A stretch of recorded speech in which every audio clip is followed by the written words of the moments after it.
Welcome everyone to today's panel session, part of the Accelerating Impact series.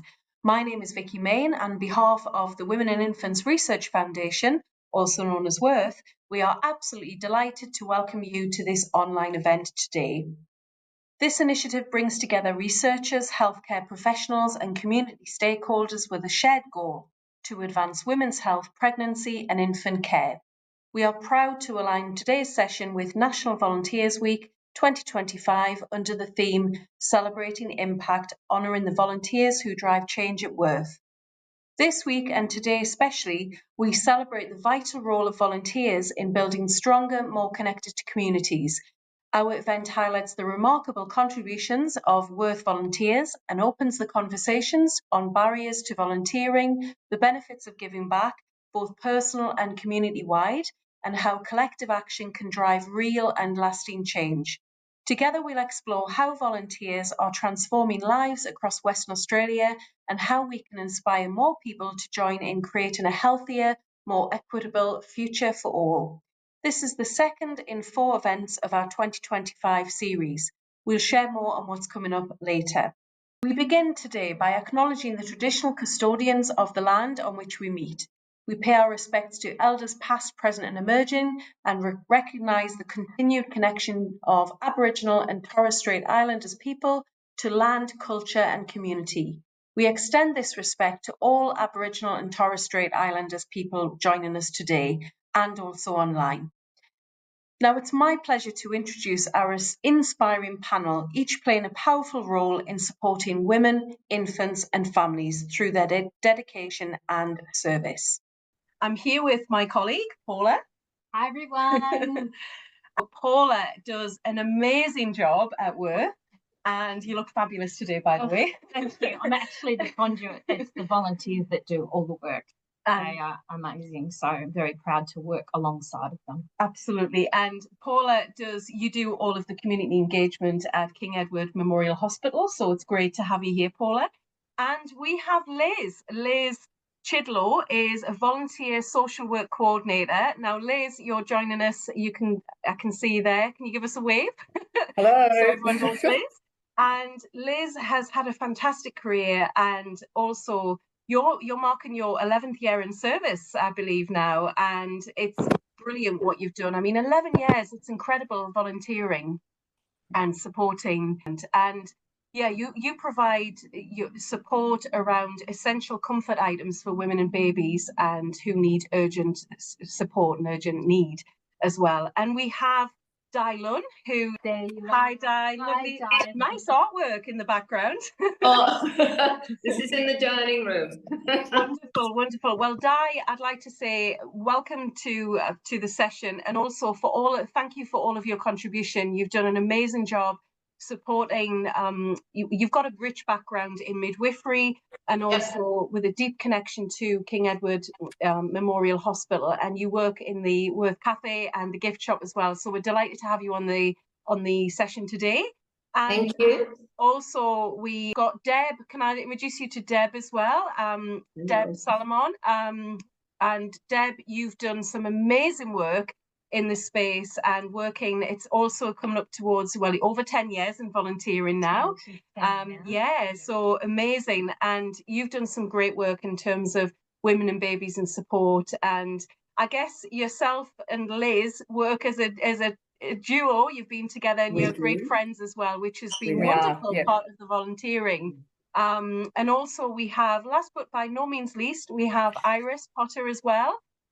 Iris, you're doing an incredible job working at WA Quilters, and you've generously donated your time to WIRF for over 30 years with WA Quilters and bring together the warmth and care through handcrafted gifts. And I've seen some of those gifts and they're beautiful. So thank you for all of your contribution, and I'm excited to get into the questions and we'll have a discussion around it. And I guess each of you all bring a huge perspective, and we'd like to hear your stories today about how volunteering has impacted your lives, and also hear a bit more in depth about it as well. And it's great, Paula, you're here today as well, because you're pivotal in everything that we do here as well. So let's dive into the conversation and welcome you all. So first of all, what inspired you to begin your volunteering journey with WIRF or with Women and Infants Care? And are you able to share a memorable moment and from your volunteering that stayed with you? So Iris, would you like to go first? Sure. I started personally with the Community Quilts program at the Western Australian Quilters 5 years ago. And my role is to find organisations to donate the quilts to. And the WIRF and Liz Chidlow's area was given to me by my predecessor. And I thought, this is just perfect because I love babies. So having the opportunity to actually look through the donated quilts that are given to us and personally select ones that can be then passed on to King Edward Memorial was just lovely. I mean, I love seeing the quilts that people make, but I love the idea that this is going to someone who's got a very, very young child who maybe needs that extra bit of love and care. And the quilts are just so beautiful and so cuddly, and they just make you feel like that you're giving someone a bit of your love through giving, something like a quilt. Yeah, and it's such a symbol of sharing that love for other people as well. And it means a lot to all the people who receive the beautiful items as well. And Paula, would you like to share what is the one thing that really brought you along the journey? Funnily enough, WIRF was very dear to my heart, personally and professionally. In my former role, I had a connection with WIRF, but I volunteered as a teenager when I was 16 at the Women's in Melbourne. And also my sister, sadly, has lost multiple babies. And on top of that, she gave birth to a beautiful baby girl, and she's Aboriginal, and she has had generational trauma as well. So our family has a strong connection to women's hospitals and women helping women. That's my personal connection to wanting to be a part of WIRF, but also the love and selflessness that the volunteers have given, and they work so hard and they give with love to transfer the love over to the recipients, because at times it can be very lonely. It's supposed to be a joyous time in your life when you have a baby, but sometimes life doesn't work out that way. So knowing that there's this selfless group of people that want to make a difference and just showing that someone genuinely cares. So that is, my perspective of the reason I came to the table. Yeah. So it's women helping women, community helping women, and babies. They're at the core, and families. Yeah. And do you have a memorable moment that you in your volunteering journey? So my memorable moment is actually when finding out that a mama with postnatal depression, the quilters that WA Quilters and other quilters provide is the conduit between a mother connecting that may be really struggling with their healthcare worker on how to connect with the baby. So if they lie the baby on its tummy or lie on the quilt with the baby that's been made with love, then that mother and baby do connect. And there was an example of that when someone from the mother and baby unit came down and spoke to Liz and Deb, and I happened to be present, and I just witnessed and stood back in awe of not only what Liz and Deb do with the baby bundles and WA Quilters and the wider community. That is something that took my breath away and will always be with me. That's fantastic. Iris, would you like to, I know we've segued back to you, what is your most memorable moment about volunteering for you? Well, actually, it's interesting because every time I donate, everyone is so grateful for the quilts that we donate, and so that's kind of lovely. And yes, I've heard very similar stories around the quilts we've handed to King Edward or WIRF. But to me, actually, the most memorable is when I met another quilter who actually said she got into quilting because she was the recipient of a quilt when her children were born. She had twins, and so they were born early and they were in hospital for quite a while, and she was blown away by the fact that someone would do this, would create this quilt and then just donate it to, you know, people. And so she had always said that when her kids were grown up, and they are now way grown up, she's into the grandkids, that she would come into the Quilting Association so that she could give back. And I think that to me is what volunteering is about. It's about, you know, giving, and you never know what your giving does. So, you know, yeah, to me, that's the most memorable is meeting someone who said she received a quilt like 30 years ago, and she is now part of the Quilters Association, so she can make quilts to give on to others. Isn't that beautiful that it's gone full Yeah. circle? What a lovely story about how giving and yeah, contribution. What a lovely story. And can I segue back to Liz and Deb? What's been what's been your highlights, and you know, what inspired you for your journey, and what was memorable for you out of the time? And I know you've got a beautiful friendship as well, which is lovely to see, and I know you're on the call together, and yeah, would you like to share some insight? I might start. I've got 3 daughters, and I know how important it is for mums to have help, and I think if we can help mums, that's something that's going to be passed down and really help the whole community. But one of my memories is of what we do. We make up these beautiful packs that from donated and purchased goods, and some feedback from one of the social workers was how much they treasure the packs, because often it's a starting point for a difficult conversation when they go and see a mum that's in need, and it gives them something positive, the mums, out of that experience, and how grateful they are to receive those. And sometimes if the mum isn't able to take the baby home, she has something to pass on to the baby for that baby to then go on their journey wherever they may be going. And I think that's something really important that empowers them a little bit and maybe helps with that. Yeah. So we don't often see anybody get the other end, but we love what we do at this end, and that feedback was just really valuable because it just lets us know how important what we do is. Fantastic. What a lovely. I love all these stories, and it's just volunteering is just such a beautiful thing to do, isn't it? And you know, we can all really give a bit more and support, and what a lovely, and the fact that you don't necessarily see the person receiving the blankets, the mum receiving it, but it's just a beautiful thing to do. What a lovely thing to do.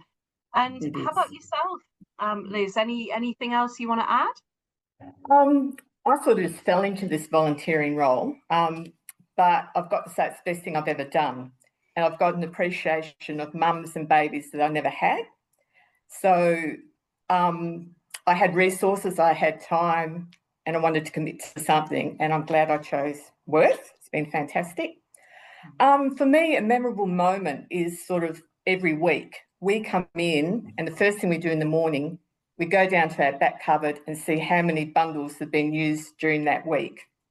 And never ceases to amaze me that some weeks, like last week, there were 18 bundles gone out of that cupboard. So I know that week, 18 mums, 18 babies have been assisted. They've had a start. So for me, it's a memory every week, because we don't often see that interaction, but that's a tangible thing that hits you in the face. Yeah. What a beautiful reminder of everything that you're doing on a daily basis. It's beautiful. And yeah, and I think Di, can we segue to yourself, Di, in terms of what brought you into volunteering, and how memorable, what was your memorable moment for you that stands out?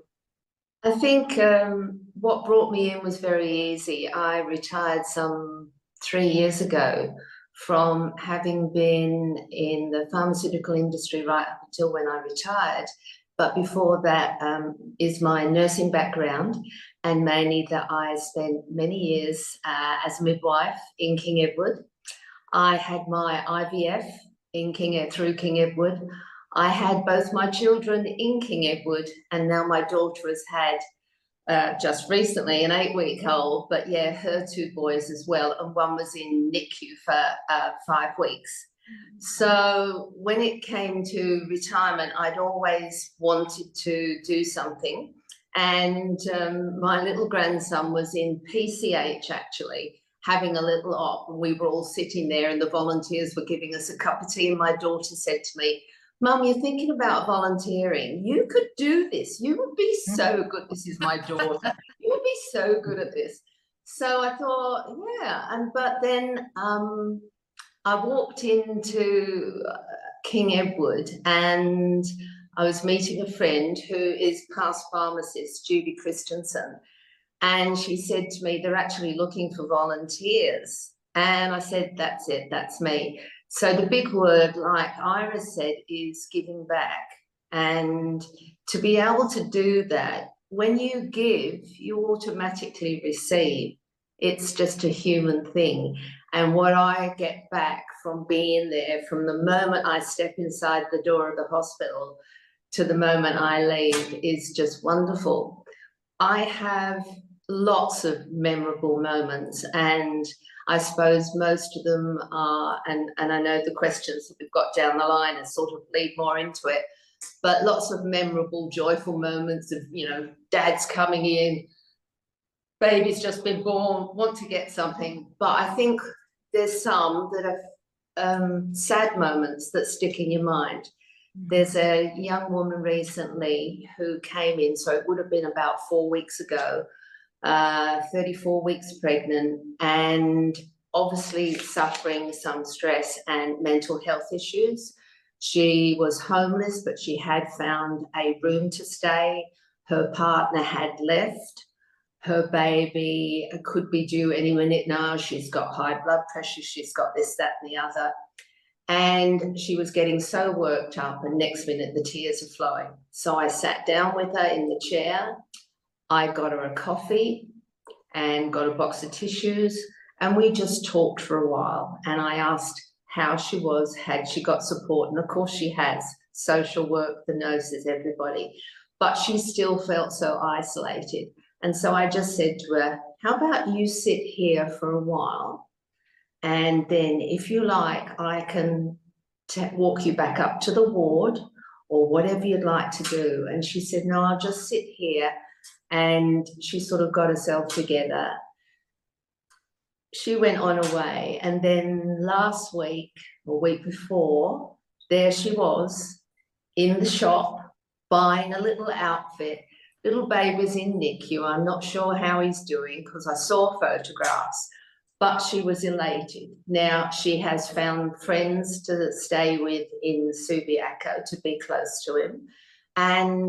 But she was there buying a little outfit, and this is my boy. And I thought, well, if nothing else, I just helped her on that day at that moment. And that sticks in my mind. And trust me, I've got others like that that are maybe a bit on the sad side, but it makes you realise how fortunate we are for those less fortunate, and the difference that everybody makes in King Edward is enormous. You cannot measure it. Yeah, absolutely. You know, what springs to my mind when you were talking and sharing that lovely story is of how you offered someone hope, and not all superheroes wear capes. And I guess you all, you know, have got those invisible capes then in really making a difference. Paula, do you want to add anything around what all these lovely ladies have said about the volunteering journeys? Yeah, I just think that giving tangible items, and I know, Iris, you've been with WA Quilters for 5 years, but the contribution of over 30 years, and it's that community coming together, whether you're a volunteer within WIRF or you're a volunteer in your external communities, you are constantly changing and helping someone, and that is incredible. So we are so grateful. Absolutely, absolutely. Well, next question for Liz and Deb. You've both been volunteering for over 10, 11 years now. And what kind of change have you witnessed in the needs of women and families over time? And how have the care packages and comfort items that you provide impacted the lives of the volunteers? I know we've already talked a little bit about this, but if you could share a little bit more, that would be wonderful. Well, basically the volume has increased significantly in the 10 years I've been there. So that's one thing. So we're therefore having to provide or wanting to provide more items. From our end, we've become a lot more professional as well. When I first started out 10 years ago, we were putting things in plastic Coles bags and giving them to women. Now we have beautifully made reusable bags, and the range of things we're able to provide has increased. So that's one of the biggest changes. And yeah, as I said, sheer volume, and that's probably indictment of society where we're at, but definitely volume has increased. I've certainly noticed since I started, it was very rustic when we first started. We had 4 or 5 big plastic tubs, and that's what we had our stuff in, and we put them on a bench and do the best we could.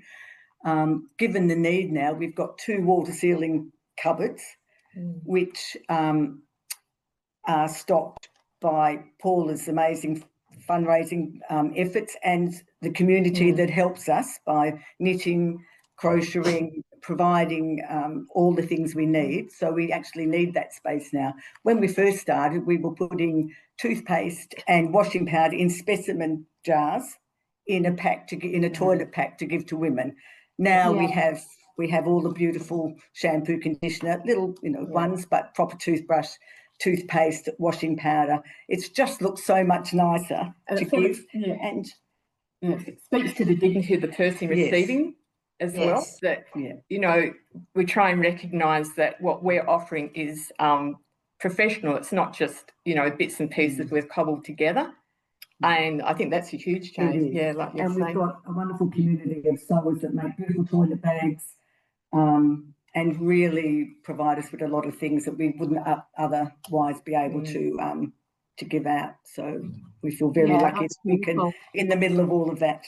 I love what you said about you used the word dignity there, and I think what I've seen as an observer watching all the great work that Paula and you all do is that it's providing these care packages for women really provide the dignity and give them the hope, and I think it's beautiful. One of the things I observed towards Christmas was, I think you did a campaign online where people were able to provide items like push chairs and things, and that was a social and I went down to the office. I think you gave me a tour when I first joined, and I was so surprised at how many push chairs were there, and all these beautiful people had gifted push chairs for people who they'll never meet, but just such a really philanthropic thing to do. I was really quite taken back.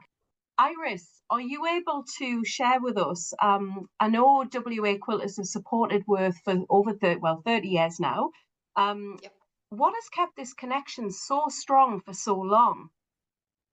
Oh, I think, the most obvious one is pretty much most of the quilters are either mothers or grandmothers. And in fact, it's actually the grandmother aspect of it, I think, that keeps the connection going. I mean, me personally, I'm not yet a grandmother. I got in early, but most of the ones who do quilt, they enjoy making the quilts. They make them for their grandchildren, and then they go, there's others out there who are not getting the quilts that their grandkids are getting because there's other people out there who don't have a grandmother that can make a quilt. So there's a number of ladies that make only children's quilts and only then for that. So, there's a few who like making all sorts and whatever, but a number of my ladies who work with community quilts specifically make children's quilts because of that idea. Their grandkids have now started to grow up. They're not babies anymore. There's no call, but they really enjoy the idea of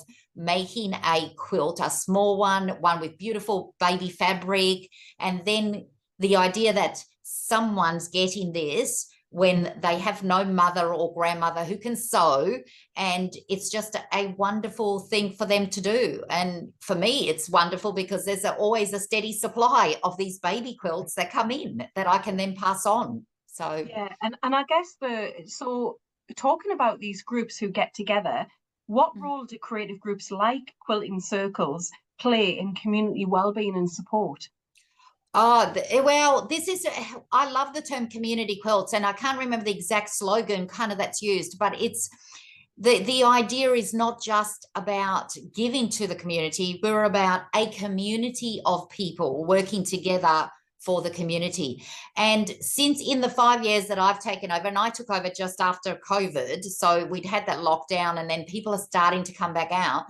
But the attendance at our, what we call our Busy Bees, which is monthly getting together, has just gotten bigger and bigger, and there's more people wanting to get involved. And we're running sewing bees now as well as Busy Bees, because people want to get together and they enjoy that aspect of being together, producing something that is going to someone else. And, you know, the community feel is, we will point out some quilts at times that have had, you know, half a dozen people work on them. So it's not just one person works on the quilt and hands it in.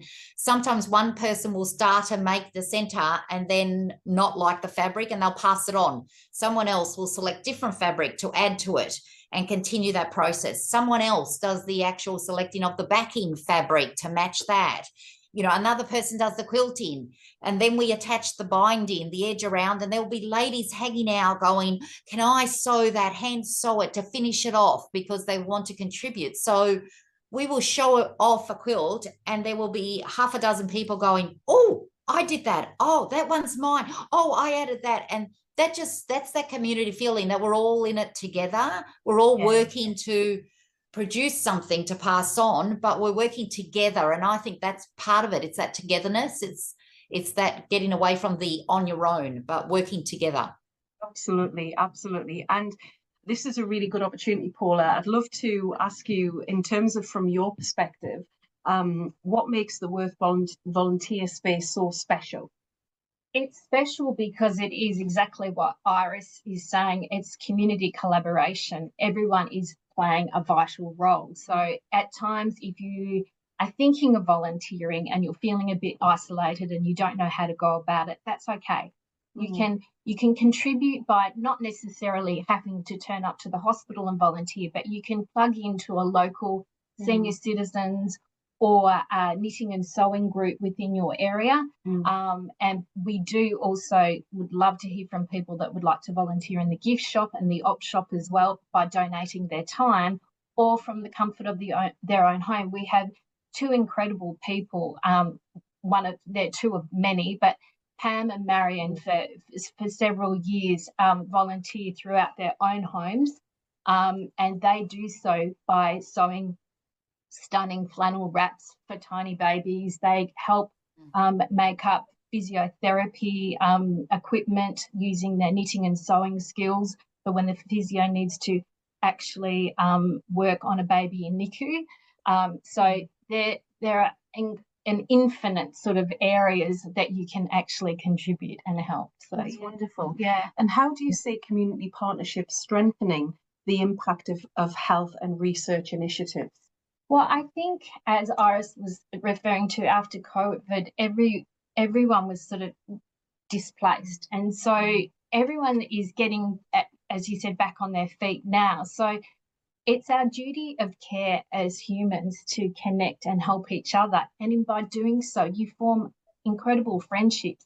If you're making or serving or donating your time with love, that actually transfers onto the recipient. So whilst they may not acknowledge it, it's how someone feels, and with dignity, love is given or a tangible item is given, and you can't measure that. Yeah, that's lovely.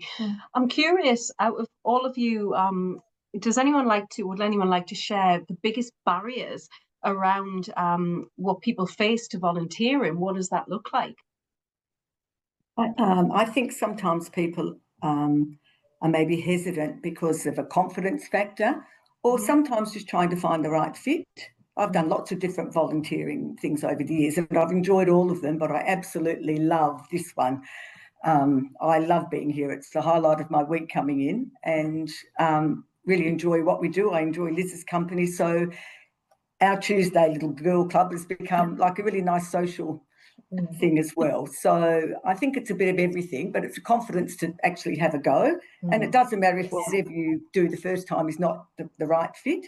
there's always little sideway moves and lots of different places here that you can find a spot in. Yeah, I that's just wonderful. agree that, yeah, and sometimes your own amount of time that you can give, but if you can work it out that, you know, like for us, it's Tuesday morning, that's my commitment here. Yeah, for some people with grandchildren, that time is an issue, but volunteering can also be quite flexible too, which is great. Yeah. Paula, do you want to add anything? I just think if you would like to consider volunteering, please call me at the office. We can have a chat to see what's a fit for you. Sometimes it's easier if you knit or sew from home. Other times, if you feel like being connected to our op shop, please donate 4 hours a week, or our gift shop 4 hours a week. We'd love to have you on board. But it just depends on what your availability is and what you would like to donate with your time and what skill sets you have, and or upskilling yourself, and just having a crack. Yeah, basically. So talking about the op shop, I was astounded with the quality and the products in there, and all the kids' toys and all the clothes for children. There's a beautiful range of things in there, and for mums as well, pregnant mums, there's clothes there as well, and it's tucked away in the hospital, but it's actually, what a beautiful space to be able to, and it's reasonably priced as well, isn't it? Well, it is, and that is all volunteer run. And we have incredible store managers. We've got a duo, Patrice and Jerry, that run that, and you know, collate the donations as well, and then put the fresh stock out with the volunteers. They do a lot of changeovers on Tuesdays as well. So it's that giving circle, and it's better for the environment as well. But if you've got a mum that's flown in overnight that had to come down in emergency, she has the tools and access to the op shop. If you're a social work patient, you are given a voucher. So their pre-loved clothes are gifted. On top of that, through other generous donors, they have new underpants and things like that, and T-shirts and things. But it's also the added things that we can offer as well. And also too, if your baby's born and it's preterm and you can't get to a shop, we have pre-loved clothes donated from other preemie babies. So it's a transfer and a giving circle as well, which is, and all the funds go to our research projects and supporting our baby bundle programs and our toiletry bags. Yeah. And instantly, the next Impact Accelerating series, we're running it in National Science Week. So we're going to be bringing some wonderful scientists and researchers on the show, and to hear a bit more about their research. So we'll be sharing that. And it's but back to volunteering, I'd love to ask you all, what would you hope your contributions will inspire in the next generation of volunteers? I always think that there's always room for giving and generosity. And I hope that inspires other people, that this is a big hospital, and I'm sure it can be quite an impersonal experience at times, but volunteering and the generosity of people out in the community and the people volunteering in the hospital, I think it's an inspiration that, you know, you're not just a number or whatever, that there's still generosity within our community and the need to give. And the need is huge. So, yeah, that's how I see it. Wonderful. I think it's important to lead by example too for young ones coming up, that there's always time for other people, and not just to be looking at your situation. There's always something that can be done for others if you look at it, and it's really important that we pass that on. And I think women looking after women is just wonderful. I think it's inspiring. Yeah, absolutely. Yeah, I totally agree. It's that idea that passing it on in different ways, like the fact that people kind of receive like a quilt that someone else has made, and when they think about it and they think someone has put in all their time and effort to produce this, they may not be able to do it themselves, but they can do something else, or they can do something smaller, or and I think it's the more that people are aware of others volunteering and others giving their time, I think that just creates that sense of there is generous people out there, there is generosity, there is the ability to give in a small way. You don't have to give in a huge way. It can be something quite small. And I think it's that passing it forward, passing it on. And, you know, it's not about every single person who receives a quilt is going to turn around and start making quilts, or they're going to pass on something else. But I think the more that it's done, the more chances there are of some people taking that on and going, I've received, so now it is my turn to give. And that's got to make the, you know, the place better. That's got to make women, you know, feel that there is people out there who think they are worthy. That's wonderful. For me, when I first started, the lady who actually started this volunteering in this space, Margaret, she was in her 30th year of doing this work.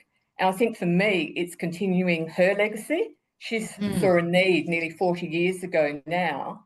And I think it's fantastic that we can build on her legacy. It probably looks quite different from when she started. She was just on her own, but now there's a whole team. And I think, you know, the need is still there. She saw a need 40 years ago and built on it, and it's happening. Yeah, and it's incredible because at the time her needs of the community weren't met. She recognised it, and now that's right. Really every single person that goes through the social work department is acknowledged and valued, and receives a baby bundle or a women's toiletry bag is received with love. So we may not hear feedback, but we know that it does change someone. So impacts how they're feeling. Something that was lovely and resonated with me when I started volunteering here is the connection that the community has with King Edward. It is held in such high regard in people's hearts, and we have sewers and knitters for many years that make things and have a real connection with the hospital, and they have a really special place in their hearts for what's done here. And we're so lucky that they bring it to us and we can then send it out. But King Edward is a very, very special place in people's hearts, and it's lovely to be here, and you feel that. It's really special. And I can sense the enthusiasm from you all, and it's wonderful. So lastly, before we close for today, what would be the one word to describe your volunteering experience? Each of you, one word that would describe it. Joyful. Fulfilling and fun. Hi, Di. Welcome back. we got you back. That's good. Just one word that would describe your volunteering journey. I'm curious. One word, that's very difficult. I'm not used to one words. Satisfying. Beautiful. Yeah. Satisfying. Because it's not just a cafe gift shop. It's a place where people come to connect. It's a place where people come to breathe and to maybe de-stress for a little while, as I said about that lady before. There's a lot of things. And so to be part of that, to be able to contribute to, well, it's like for all of us, if you can make someone feel good, you feel good yourself, and it's very satisfying. It's like I said before, you give and you get back in bucket loads without even wanting it. I don't want anything back. I just want to be able to do, because it's just so rewarding. I'm sure these ladies have said all the same. Yeah, and you know what's lovely is being an employee working in the offices at the back of King Eddie's. I make a conscious effort to come up to the cafe at least once or twice a week, because I mean, first of all, they have the most amazing sandwiches. and the coffee's beautiful as well. And I feel so welcomed every time I come up there. And the team, you guys, just so wonderful and just make everyone feel so good, you know. And it's just love the environment as well. Paula, anything? I know, because Iris, you said your word was wonderful. Was that right? Yep. Yes. And what about yours, it's just Paula? wonderful. Yeah. What about yours? What's your word to sum it all up? Love. I just see every day people giving their time and their skills with love, and I know it's the transfer of love that I hope the recipients feel.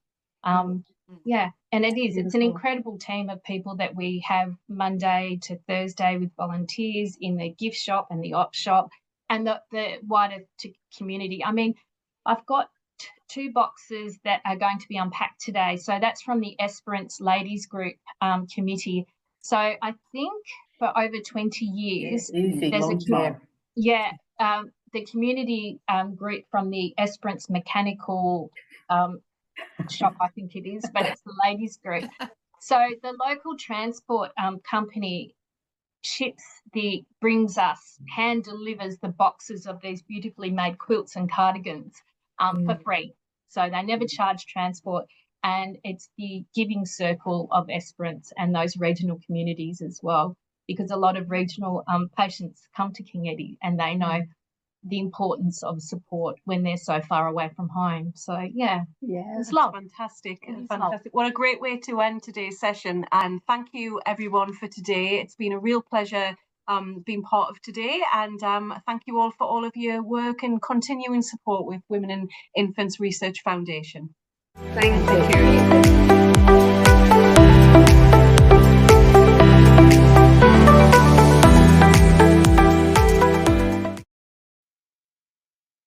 Contact us on info@wirf.com.au if you'd like to know more about volunteering and getting involved. And also stay tuned for the next Accelerating Impact Series event, which will be during National Science Week. And in addition, if you'd like to attend the WIRF Scientific Dialogue event on the 5th of September, the link will be in the comments section below. Thank you.